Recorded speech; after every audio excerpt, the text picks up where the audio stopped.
way. So we are about to begin chapter 46 of part 2 of the guide for the Perplexed. We are on page 403 of volume 2 of the Pines edition of the Rambam, Mor Nevuchem. As has become my standard practice, I've been using the Pines translation. Just to remind everyone, Rambam is now discussing the nature of prophecy. The last chapter, he talked about the technical mechanics of how it works. And now he's going to turn away from the mechanics, and he's going to turn towards some of the things that you need to know about prophecies. When the Torah talks about prophecies, some things you need to know that'll answer some of the problems that you might have. And in these next 3 chapters, which are the last 3 of part 2, the Rambam is really going to bring out his intense aversion to non-rationalistic explanations of anything, period, or anything in the Torah for that matter. So anything in the Torah, excuse me, I'm sorry, I need to silence my phone, that has something which sounds difficult to understand or explain in a scientific way, the Rambam is going to explain to us what the prophets really mean, what the Tanakh, what the Navi really means when he writes X, Y, Z, and you'll see what I mean. So if we start with chapter 46, now remember he explained to us how prophecy works, how a prophet sees the prophecy in either a dream or a vision. We discussed the difference between a dream and a vision. We discussed the different levels of the prophecy. What prophecy is. The first 2 levels being accessible to even non-prophets, technically, even common folk, if they are able to achieve that level. And then the next 9 levels were ones in which of increasing clarity and increasing intensity of the vision, and so on. Now, in chapter 46, he's going to move away from the technical aspect and tell us about something else. And he says, from a single individual, an inference can be drawn concerning all individuals of the species. And here, individual, Rambam doesn't necessarily mean a human or an animal, it means, from one thing. Like if you look at one rock, you can study it and learn a lot about rocks, right? If you study one person, you can learn a lot about people. Yeah, of course, obviously, there's going to be a difference between rock A and rock B. But still, how do you start studying rocks? You go get a rock and you study it, right? So it can be known that this particular form is that of all the individuals of the species. And you could say, well, what makes this a rock? And once you determine that, then you can say, well, every rock has this characteristic. In order to be a rock, it has to be whatever the characteristics are. What I want to say by this, and Rambam realizes himself, is like, what in the world am I talking about? Well, I'll tell you what I'm trying to tell you is that from a single form of the communications of the prophets, an inference can be drawn to all the communications belonging to that species. That if I show you in one nevuah, in one prophecy, a nature of that prophecy that is clear, that is clearly written in that prophecy. In other words, if I show you a prophecy and I show you that you can see from this that the nature of prophecy is X, Y, Z, then you can extrapolate from that it's true to all other prophecies. Now, he's going out on a little bit of a limb here, because in the beginning it's going to sound good, but then as he goes on, he's going to take this to the rationalistic extreme, which you may or may not necessarily goes that well with the verses. But let's see. Let's give the Rambam a chance to make his point, because he's aggressively on the side of rationalistic interpretations. So here goes. After this introduction, you should know that just as a man sees while sleeping that he has made a journey to a certain country, imagine you had such a dream. You traveled to France, and you found a nice woman there, and you got married, and you lived there for 3 years, and you had a son, and you called your son Jim or Jacques, whatever you would call him in France. And then the son's circumstances, and he was tall and handsome, whatever the issues about your son were, right? And then you wake up and you had a dream. Okay, nice dream, very nice. Okay. So in the case of prophetic parables seen or enacted in a vision of prophecy, but when you wake up, you realize that all that happened in that vision, right? That's pretty straightforward. Nothing remarkable about saying that. Obviously, 5 years didn't pass during that time. You didn't travel to France. You didn't marry this woman in France. You didn't have this son. right? Who he didn't look like such and such, and he didn't name him such. It didn't happen, right? So the same thing. So in the case of prophetic parables, seen or enacted in a vision of prophecy, when the parable requires a certain action, when things are done by the prophet, when intervals of time are mentioned within the parable between the various actions and the transportation from one place to another, this takes place only in a vision of prophecy, right? So when a prophet is seeing a vision, right, he also or she also um, might see himself being transported from one place to another, might see years passing between point A and point B. This happens and that happens, and then I did this in the dream, or I did that in the dream, right? All of these things are they're not real actions. They're actions actions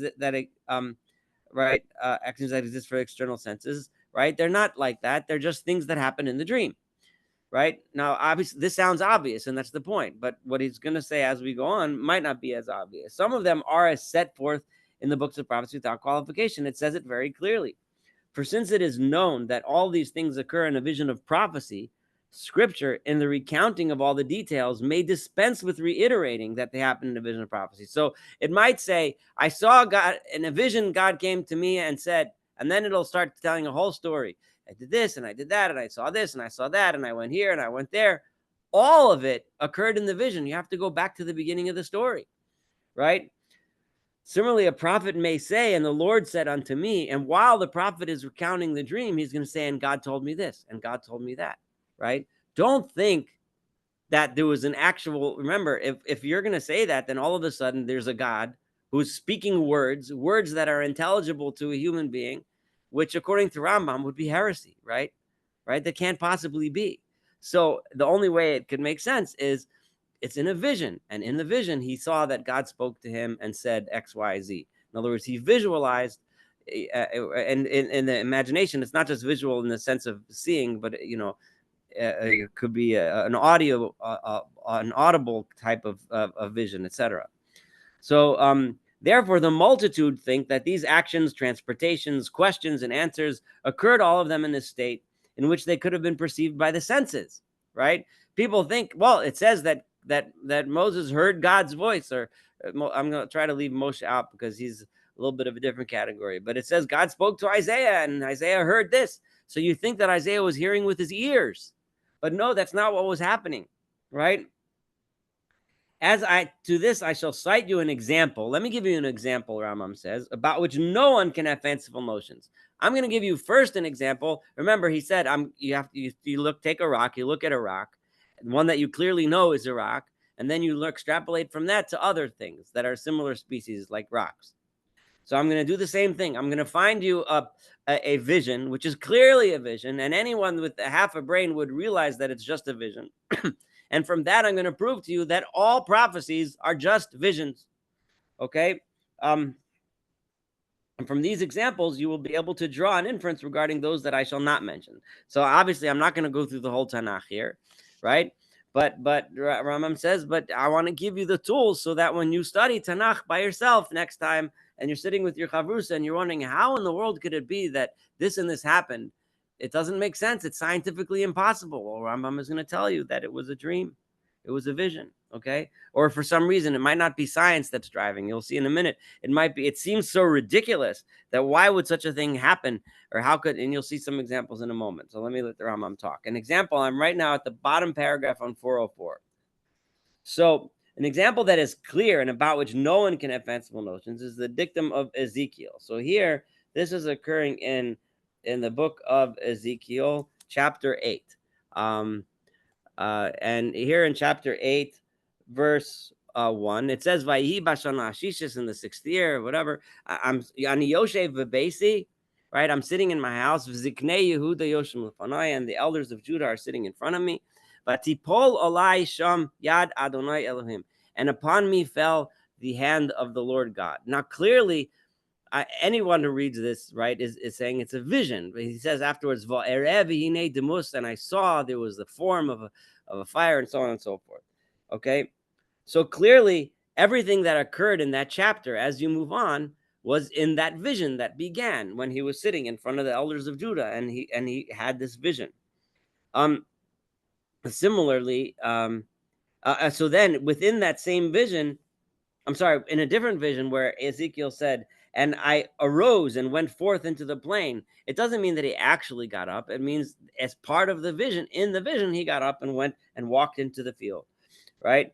And the same thing, famously in Avram, where it says in Abraham and excuse me, in Genesis and Bereshit 15, where it says, "Achar dvar me'ela hayad dvar Hashem el Avram," the word of God to Avram was b'machazeh, in a vision, Lamar, saying, "Al tira Avram, don't be afraid, Avram. Anochi magin lach, I'll protect you," and so on.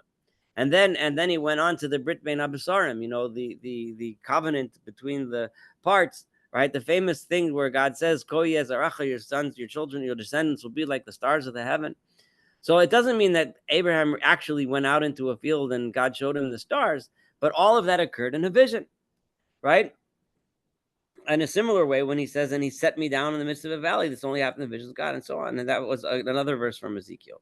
With regard to the vision in which Ezekiel was brought into Jerusalem, this is one of the famous ones. And then it says in the text, it has Ezekiel do something in that vision, right? God says, "Behold, there's a hole in the wall," and he says, "Son of man, Ben Adam," which is the way God refers to Ezekiel in the book. "Dig now a hole in the wall, and when I had digged in the wall, behold, a door," and so on, right? So clearly, Ezekiel was sitting in Babylon, right?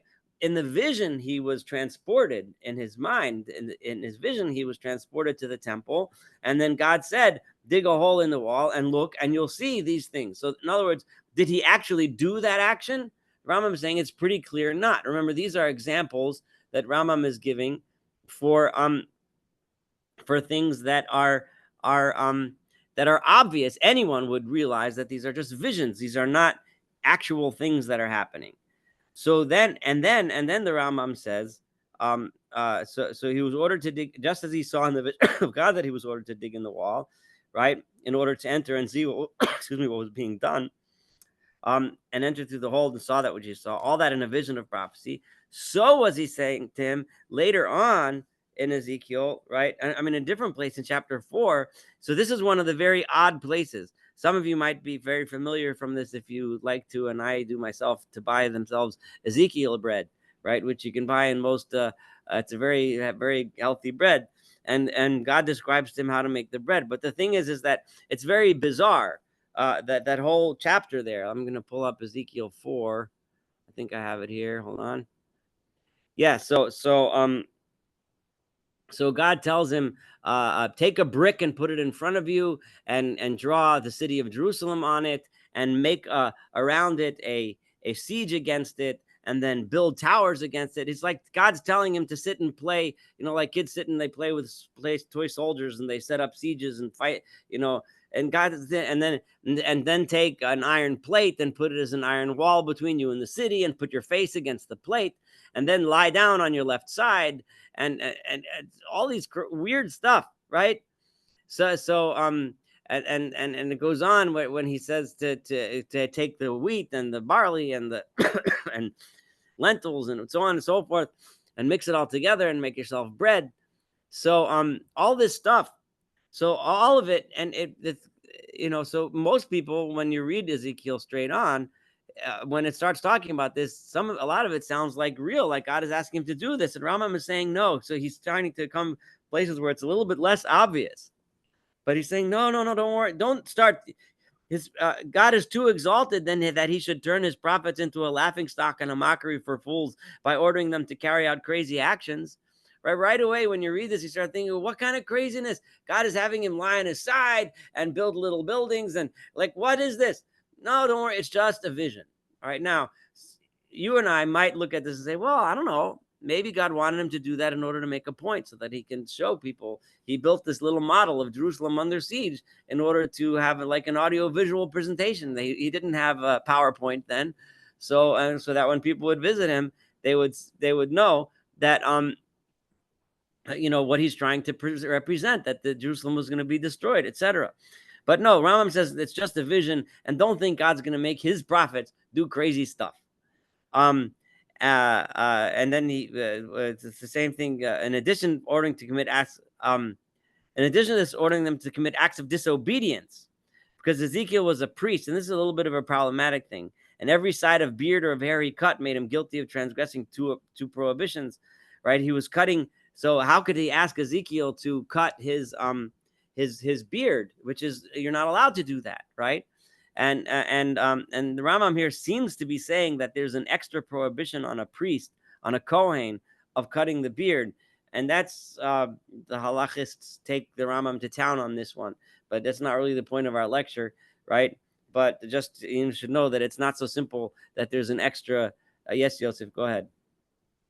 Just wanted to say that there's, if it was lying on one side for 385 days, he also didn't do Yom Kippur, Rosh Hashanah, Pesach, etc. So That's a a good lot point. of mitzvahs that would have been transgressed. Yeah, that's a very good point, and that kind of the Rambam didn't say that, but that if you add that on, it makes the Rambam's argument much more powerful, because like you really have to stretch yourself to answer a whole lot of questions if you imagine that it happened in the real world. But if it was a vision, it was a vision, right? And the same thing, how could God ask the Yecheskel to violate a Torah prohibition? He didn't ask him. All this happened merely in a vision of prophecy. And that's the same thing, the famous with Isaiah, when God asked Isaiah to go naked, right? It's a very difficult, it's almost painful to read. I mean, when I learned that Isaiah, and it's just, you can't get a visual of that. The Navi, you have this holy vision in your mind, and God's telling him to walk around in the streets naked. It's like and on the one hand, you could say no, that he really was naked, and it's such a powerful image that God was trying to drive home a very powerful point. But the Rambam says no, all this happened in the same way when he says, like as my servant Isaiah hath walked naked and barefoot. This only happened in visions of God. Only those weak and syllogistic reasoning fancy with regard to all this, that the prophet tells that he was ordered to do certain things and hence did them. If you really think that God told the prophet to do these things and then he did them, you're totally off base. For instance, he tells that he was ordered while he was in Babylon to dig in the wall that is on the mountain of the temple. And thereupon he recounts that he actually dug in it, for he says, and when I had digged in the wall. Again, this is going back to the Ezekiel story from before. However, he had already made it clear. When you read it carefully and you go back to the beginning, you see that this was in the visions of God. Similarly, it says of Avram, right? The word of the Lord came unto Avram in a sight, in a machazeh, right? Lamar saying, remember, Rambam started off by saying this, right? It started, but it didn't have to remind you every single event during that vision. Wait, don't forget, it's still dream, right? Remember when you watch a movie and something weird, really weird goes on, and all of a sudden the person wakes up and then they're in their bed, right? Well, that didn't happen. The Torah didn't give that scene yet. So until the Torah tells you he woke up, then it's still a dream, right? So anything that happens in between, right? And it said so on. It is therefore clear that it was a vision of prophecy that he saw what was brought out from the place, and to look at the heavens and count the stars. I know I'm paraphrasing a little bit to move quickly through this. This next one, I shall say the same thing regarding the order given to Jeremiah, to Yirmiyahu, to hide the girdle. God told Yirmiyahu to hide his belt in Prat. And Rambam, for obvious reasons, assumed that Prat, it means the Nahar Prat, the river Prat, which we translate as the river Euphrates, right? And the Rambam is wondering, how could it possibly be that God told Jeremiah to go to the Euphrates? Jeremiah didn't leave the land of Israel. The Euphrates is way up there in Babylon. Like what's going on? So, and I shall say the same thing. Thereupon he hid it, and then after a long time going to fetch it, found that it was rotted away and spoiled. All those happened in parables. And I'm about to turn the page to 406. For Jeremiah did not go out of the land of Israel to Babylon, did not see the Euphrates. Just FYI, a lot of scholars identify a potential error in the Rambam, because Rambam was likely not aware. But we have to shake a little when we say this. But there is, and if you go to Israel today and you ask your tour guide, ask him or her to take you to Nachal Prat, the Wadi Pirat, right, which is in Judea, and it's a beautiful, beautiful, beautiful place. It's so incredibly worth going. And there's springs there that you could swim in, and most scholars assume that Yirmiyahu was actually going to Nachal Prat, which is not an unreasonable possibility that you can walk there from Jerusalem. You can walk there today. I mean, it'll be a little bit of a long walk, but it's doable. It's it's reasonably close. But I highly recommend, if you haven't seen Nachal Prat, to go there. But regardless, most likely that's what it was referring to. But either way, the point is the same, right?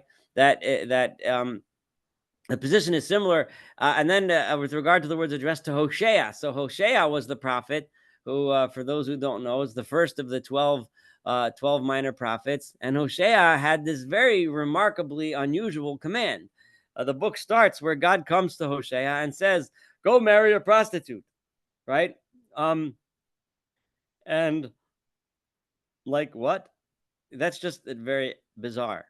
So now if you take it for at its surface, then it is exactly what it is. And then he went and he had children, and he gave those children names, and it talks about the names, and each name had meaning.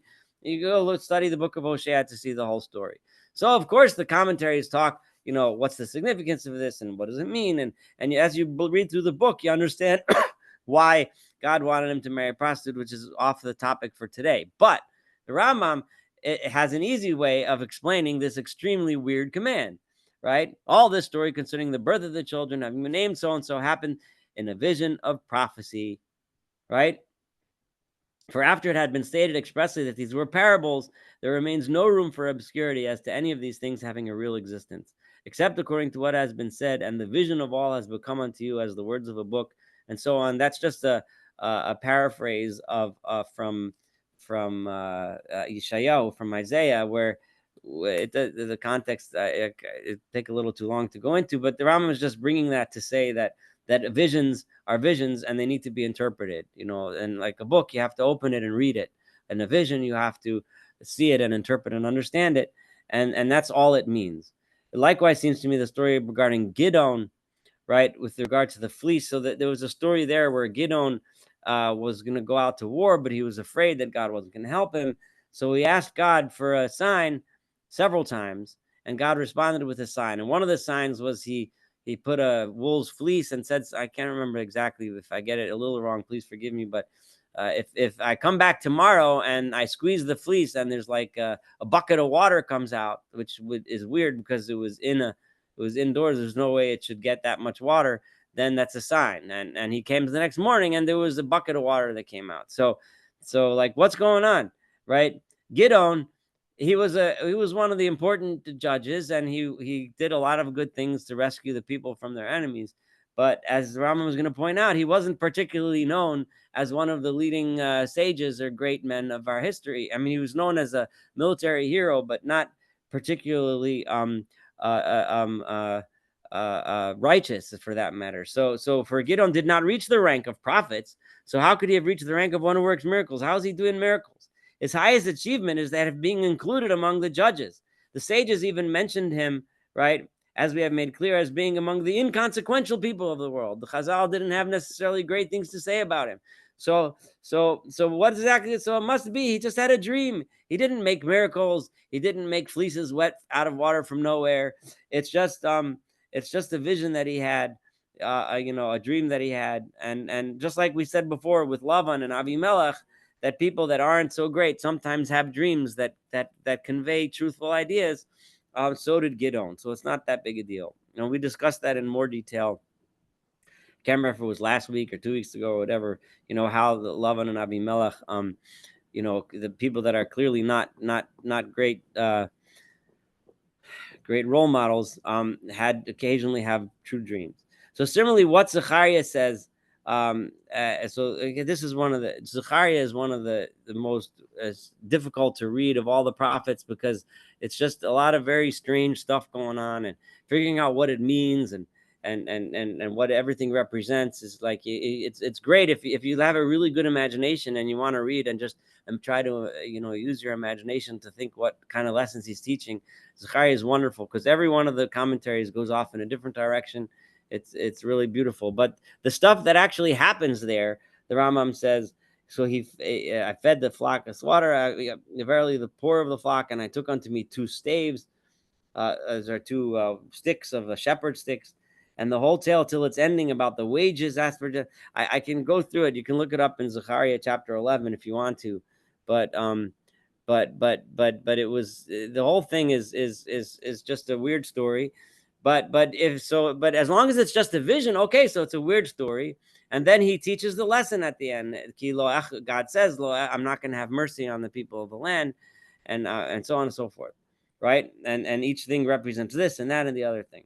It was all seen in and the whole tale with the number of the drachmas, and they're being cast in the house of the founder here meaning the one who makes the coins, was all of it seen in a vision of prophecy. He was ordered to do it, and so he did it either in a vision of prophecy or in a dream. He didn't actually do all that weird stuff, but he dreamed all that weird stuff. This is a thing, and this sentence, the last sentence of this long paragraph from 406, is very telling. This is a thing that can only be doubted or not known by him who confuses the possible things with the impossible ones. Now, this is very important. Why is this important? Because Rambam is giving you the key as to why I'm saying all this. If you see something and it smells to you like it's impossible, the Rambam is telling you that it probably didn't actually happen. It was probably a dream. Okay? So now impossible could be because it's scientifically impossible, or it could be impossible because it's just impossible to imagine. So, for example, God asking Isaiah to walk around naked. In the Rambam's mind, that's impossible. Right? Right? I mean, maybe somebody else might imagine it, but for me too, it's kind of impossible to imagine. So Rambam says, don't worry about it. It's just a dream. Okay? And all the dramatic stuff with Ezekiel and the weird stuff that he was doing. So impossible doesn't necessarily mean scientifically impossible, although it means that too, right? But so if you can't figure out the difference, but if you read something and it reads, okay, so this happened, the sun rose in the morning and they ate breakfast, the things that happened that are just like normal stuff that you can imagine happening, and then there was a war and somebody won the war. Those are facts, those are things, right? That makes sense, that's possible, and those are real. From what I have mentioned, you can draw an inference to what I have not mentioned. In other words, I gave you a bunch of rules. Obviously, in the last 3 paragraphs, I couldn't possibly, the Rambam saying, have given you every example of every prophecy throughout the entire Tanakh, right? So use your brain and take what I taught you, and when you learn Tanakh, you can figure it out on your own, right? All have occurred in a vision of prophecy, and everything that is said in such a vision, for instance, that he acted, a guy did something, or he heard something, or he went somewhere, or he went in, or he went out, or he said something, or he said something too, or he got up, or he got down, or he went up that, he climbed upwards, climbed downwards, or he made a trip, or he asked a question, or somebody asked him a question. This is all a vision of prophecy. Even if such actions should have been, so don't think, oh, when it says speech, then he's really hearing something.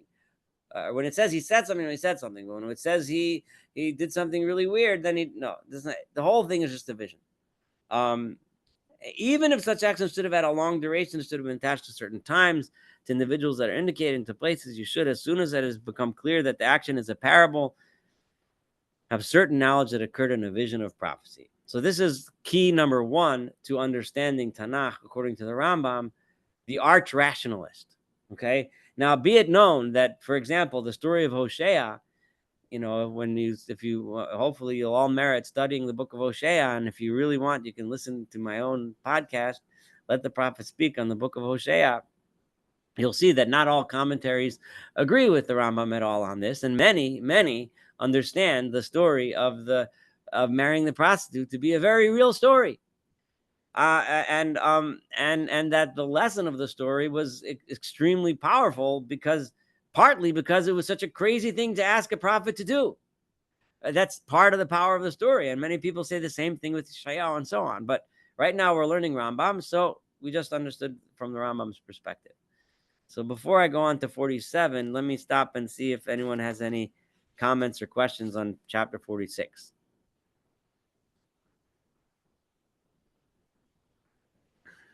All right. Just have the same question that I had earlier.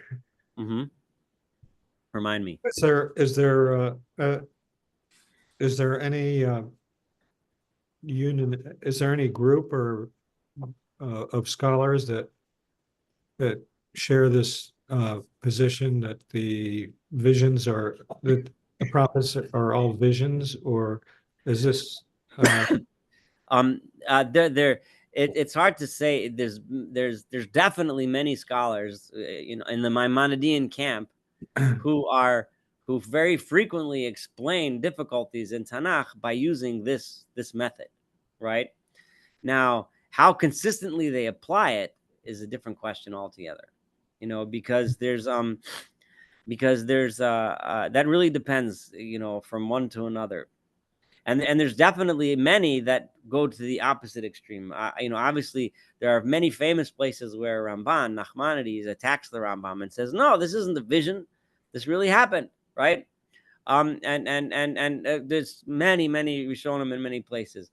And then there are some who like what the Rambam says and use it to get out of some weaselly problems, but in some places they'll say, this doesn't quite sound like, it sounds like it was real, like the Hosea story, but because ultimately when the Hosea story is a powerful one, and the lesson of the Hosea story is he loved his wife and didn't want to leave his wife despite the fact that she had very obvious personality flaws.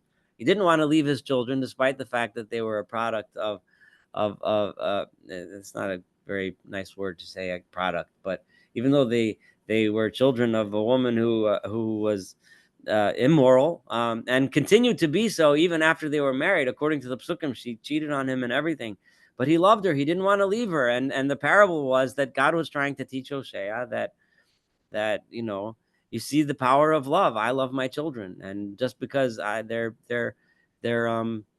just because they make trouble, even when they rebel against me, even when they reject me, I still love them. I'm not going to destroy them. I'm not getting rid of them. And a lot of people, the power of the story is so much more powerful when you imagine it between a real man and a real woman. It's way more powerful if it's real than if it's just a vision. So there are stories that you could so it really depends on the commentary. I mean, but there's definitely Maimonideans out there that use this all the time. This famous debate, like with think of your favorite prophecy. I don't know, the dry bones, the valley of dry bones. Were there really dry bones, and did he really or did he just visualize them? I mean, these debates, you can go on and on forever, but it depends on the person, the commentary, and who's saying it, and what their personal outlook is. And I can change my mind tomorrow and be a member of Camp A today and Camp B tomorrow, depending on what point I'm trying to make. Does that make sense? Does that answer the question? Please don't. Okay. All right. All right. So chapter 47 is gonna, so if you're thinking about, Rambam explained to us what prophecy is, and then he just took apart one of the major problems, like, how is it that these prophets say sometimes wacky things that are impossible to imagine? But there's other problems with prophecies. There's two more. One he's going to deal with in 47, and the next one in 48. The next one is the issue of hyperbole, right? Undoubtedly, and he dealt with this a little bit in the first book, but it has become clear and manifest that the greater part of the prophecy of the prophets proceeds by means of parables, right? So when they're saying things, they're not actually talking to you about actual events, but they're talking to you in stories so that you can learn lessons. For that is the action of the instrument for this. I mean, the imagination. Remember that these prophecies are happening in their imaginative faculty, where they produce pictures. And when I say a picture, I mean a 4D picture. That picture consists of sight, sound, smell, touch, everything. It consists of everything. And something should likewise be known about figurative uses and hyperboles, for they sometimes occur in the text of the prophetic books. And if the words are understood according to their precise meaning, and if you're going to think they're saying it seriously, and you don't realize that it's hyperbole or an exaggeration, or if you understand them according to their first conventional meaning, and you don't realize that they're using them figuratively, then incongruities arise, and all of a sudden you start having questions that make no sense. And the Chazal have a saying that the Torah speaks in exaggerated language, right?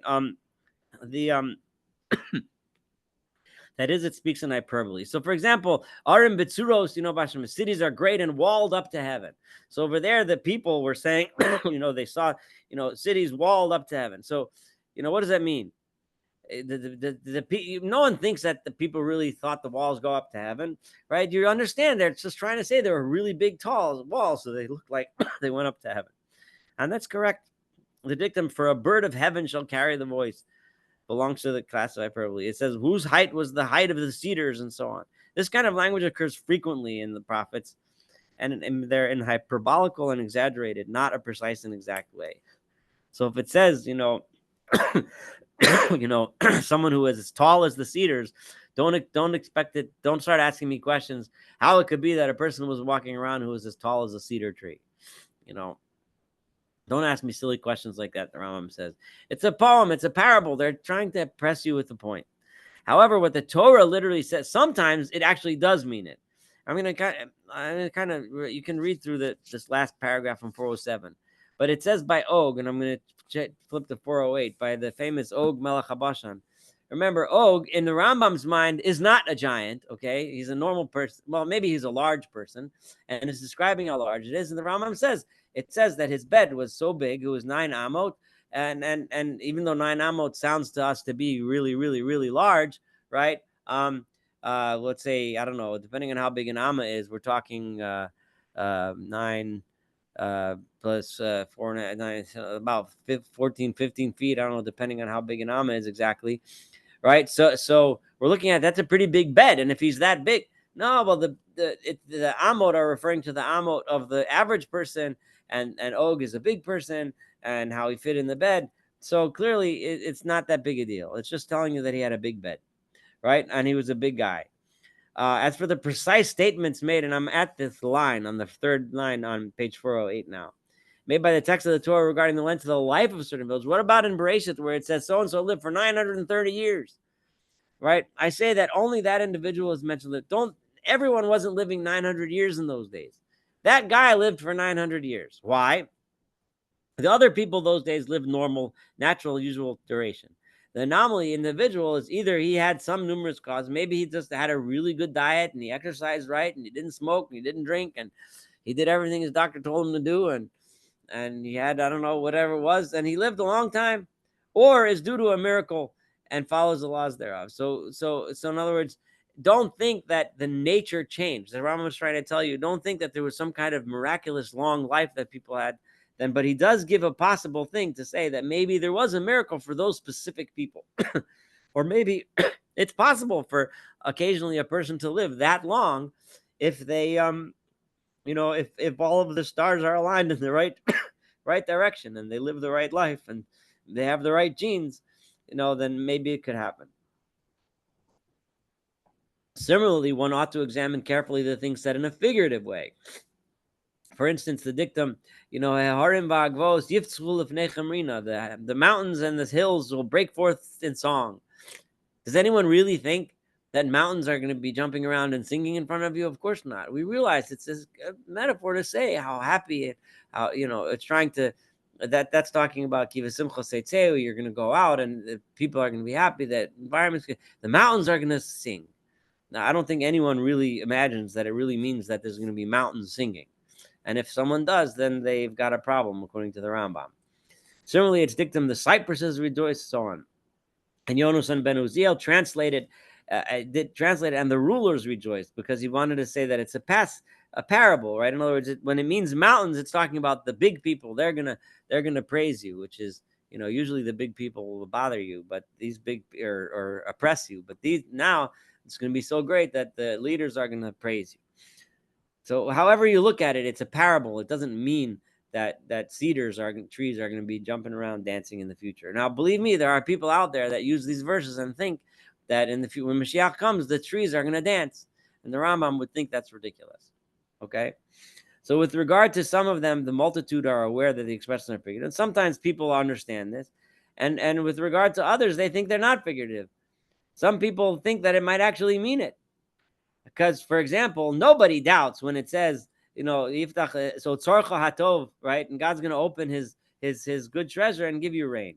Nobody really thinks that God has a treasure box sitting behind his throne, and in there's a bucket of water, and he's going to open the bucket and he'll pour it down. No normal person thinks that that's the case. Everyone realizes that it's a metaphor. So similarly, and just as that's true, right? And when it says, and God opened the doors of heaven and caused man to come down, nobody thinks that there's a gate upstairs and God took out his keys and he walked to the door. No, that's ridiculous, right? So So for this is said as a simile, which is a species of figurative language. So it's the same thing when it says the heavens are open, right? If not, blot me, I pray thee, out of thy book which thou hast written. When Moshe says, erase me from your Torah, I will blot him out of my book. Let them be blotted. It does. All these expressions are used as similes. They do not mean that there's actually a book upstairs, right? When we say that God's going to write down, don't start wondering you're going to go up after 120 years and you're going to ask God, where's the library? I want to find the book for the year 2024 and see what exactly. No, there's no book, right? I know it sounds ridiculous to say, but the Rambam is trying to tell us that these things are just metaphors. It is thought by the multitude, but in which he writes and from which he blots out, as is thought by the multitude. But the second thing people actually think, at least in the Rambam's time, the Rambam is saying that he could walk down the street and call over, Yassel the Jew and say, does God have a book? Yeah, he has a book. He writes down every Rosh Hashanah. He writes it down, and page 44 is my page. It's ridiculous. All these expressions belong on the top of 409 to the same class. Take therefore what I have not mentioned in the manner that I have mentioned in this chapter. The same thing as I told you at the end of last chapter. Just like I told you before that the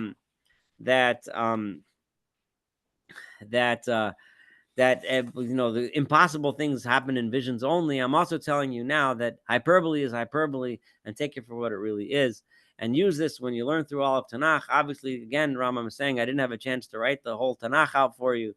Use your brain and figure it out. Then you will know clearly what has been said by way of a parable, what is figurative, and what is hyperbole, and all the prophecies will become clear and manifest, and only intelligible beliefs, only normal, intelligible beliefs, normal might not be the right word, will remain with you, beliefs that are well ordered and are pleasing to God. For only truth pleases him. God doesn't want you walking around thinking weird stuff. God wants you walking around thinking the truth. And the truth is the truth. For the laws are absolute truth. The law, meaning the Torah, are absolute truth, if they are understood in the way they ought to be. Thy testimonies are righteous forever, and so on. I, the Lord, speaks righteousness. Through these considerations, you will be delivered from imagining beings that God has not brought into being. You're not going to be thinking about weird stuff and angels and demons flying around the world doing all kinds of weird stuff, right? Some of which may perhaps lead to infidelity. It might even lead to this doesn't mean infidelity, marital infidelity. This means infidelity to religion, right? And to believe there may be a defect in God. If you start thinking this stuff, you might start thinking about corporeality and attributes and so on. You can go off in all kinds of weird directions if you start believing this nonsense. Or again, you may think that the dicta of the prophets, or you might be a scientific-minded guy, and you might say, look at this crazy prophet. He's talking about dancing mountains. This whole book must be a bunch of nonsense, right? Which a lot of people might do and do all the time, every day. Go talk to your local atheist, and he'll tell you that this is crazy, that the Torah says all kinds of goofy stuff. And the Rambam is saying, no, it's not goofy. It's a parable, or it's hyperbole. The whole fault that incites to this is neglect of that to which we have drawn attention. These two are notions pertaining to the mysteries of the Torah. And though I have only spoken summarily, I've only spoken in short about them.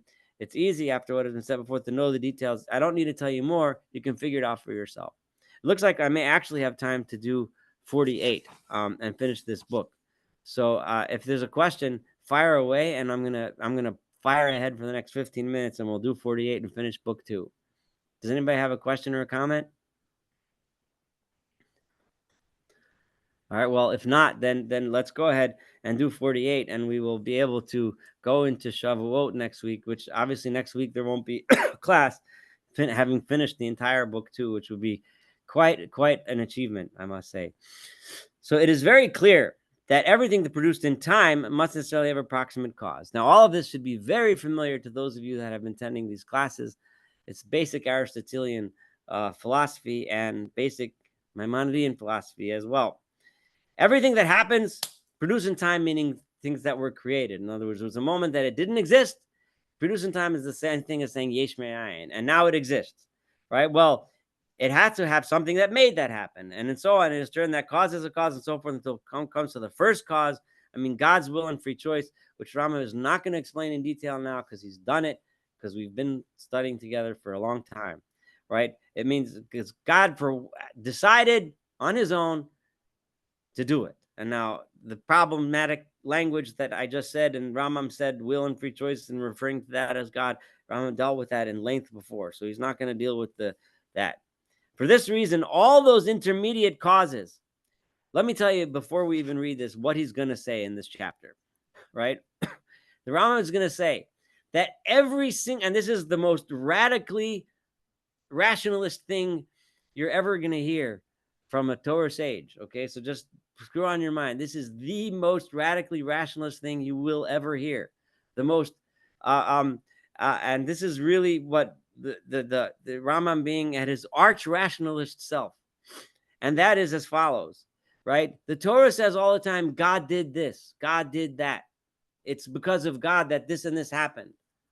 The Rambam is about to tell us that because God is the first cause and he created a world in which gajillions of things happen, right? This happens and then this happens and this, and this causes this and this causes this and that, all the way down to the famous butterfly flapping his wings, or all the way down to you and I having this lecture, or me drinking this cup of tea, right? Every single thing is set in motion by the first cause, okay?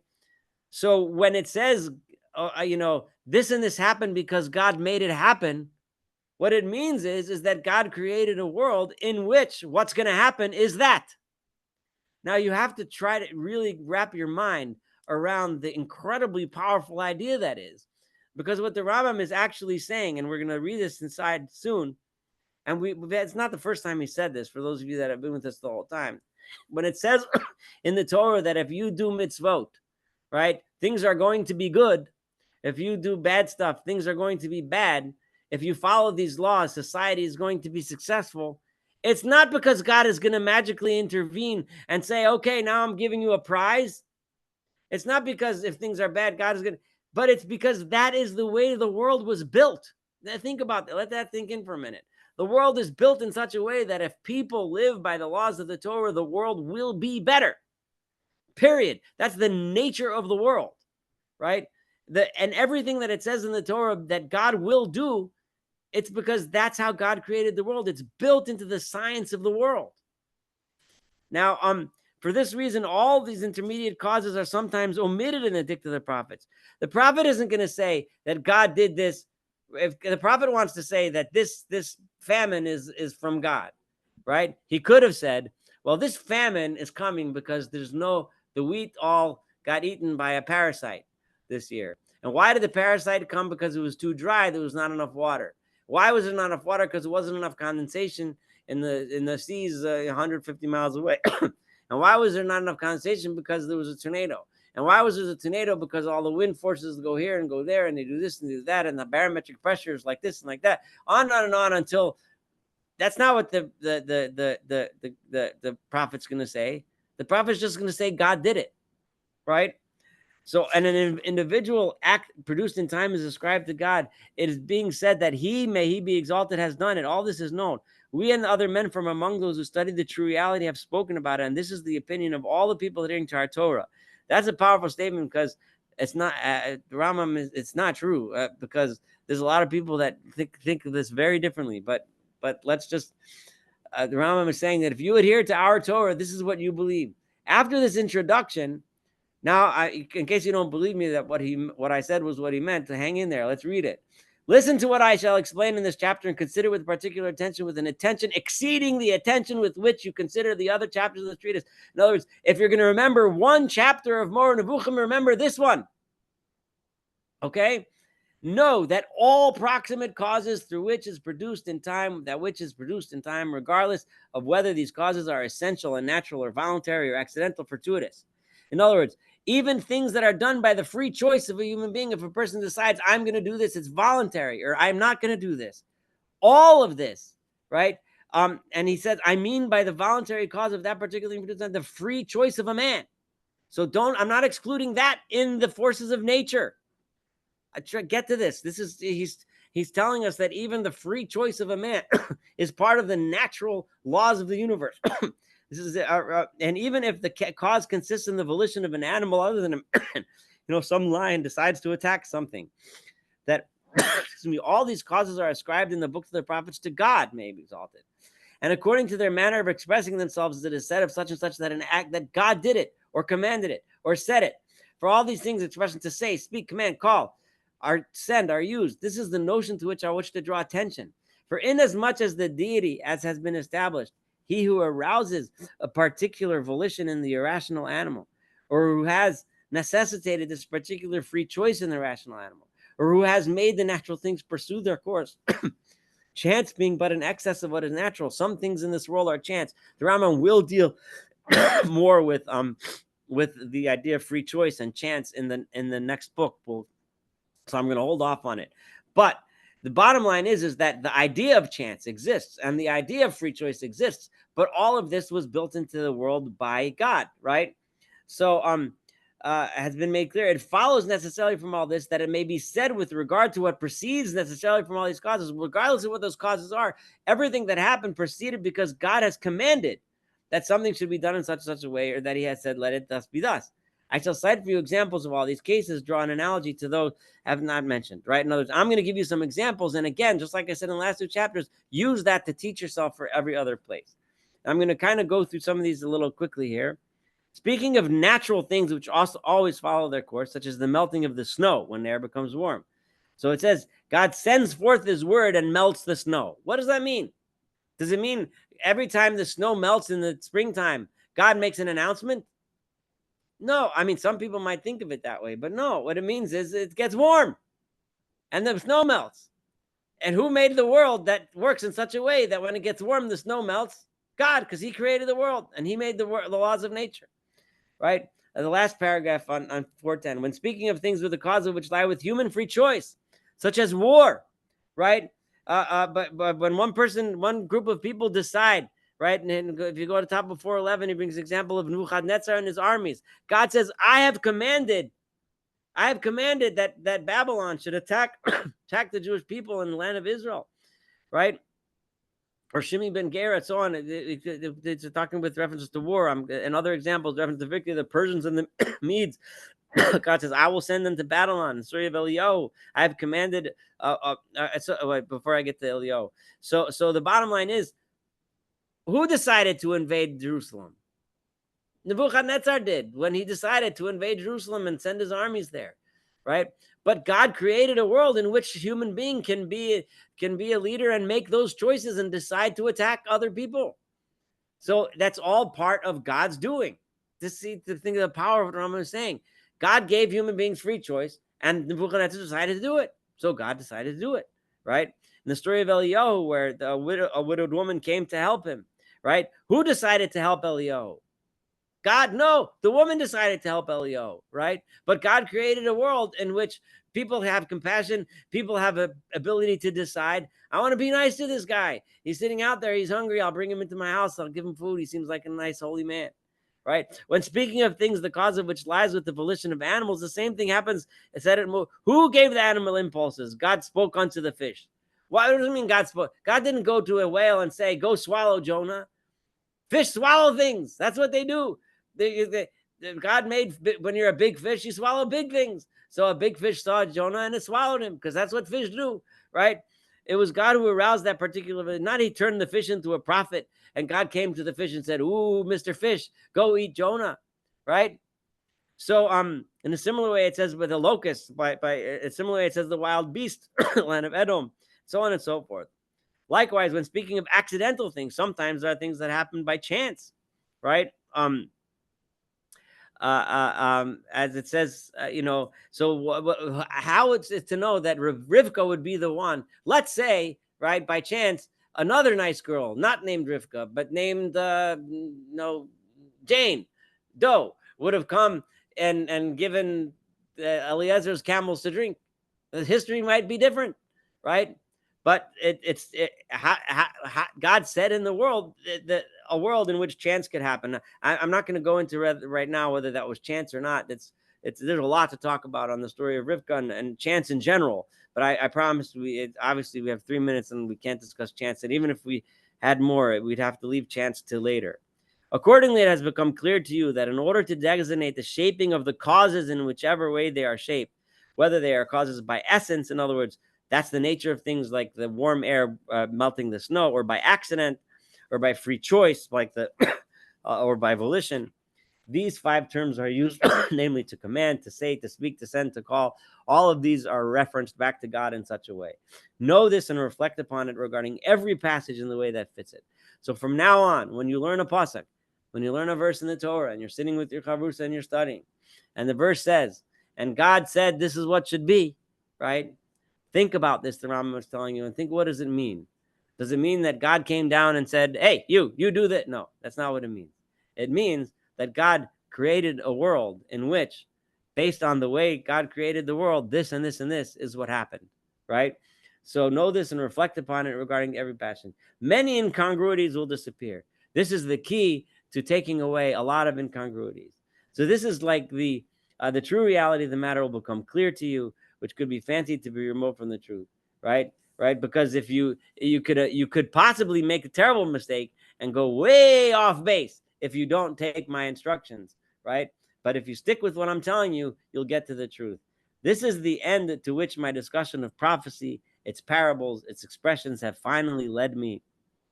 And that is the sum of what I shall tell you regarding the subject in this treatise, and we shall go on to other subjects.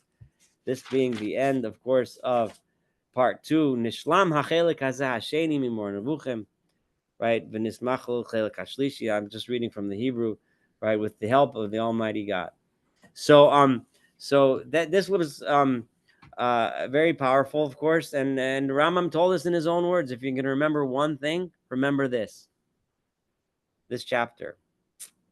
This is the ultimate rationalist approach to Tanakh, to our religion, and the Rambam just gave it its strongest, most powerful exposition.